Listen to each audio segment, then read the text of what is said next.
مقاصد میں کامیابیاں، رزق میں کامیابیاں، سفر میں کامیابیاں، صحت میں کامیابیاں، عزت میں کامیابیاں، برکت میں کامیابیاں، اولاد میں کامیابیاں، اولاد کی اولاد میں کامیابیاں، وہ کامیابیوں کی کوئی بھی شکل ہو، صحت کی شکل میں، بخت کی شکل میں، تخت کی شکل میں، روحانیت کی شکل میں، روح کی شکل میں، کامیابیوں کی کوئی بھی شکل ہو،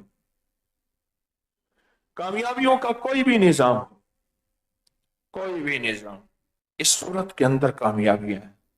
اس صورت کا میں ایک عمل بتایا کرتا ہوں، جو جس نے کیا اور جم کے کیا اور کچھ عرصہ لگاتار کیا، یا رب نے اس کو عزت، دولت، رزق، صحت، برکت، وسیع خزانے دیے۔ فجر کے بعد 21 بار، ظہر کے بعد 22 بار، عصر کے بعد 23، مغرب کے بعد 24 اور عشاء کے بعد 25۔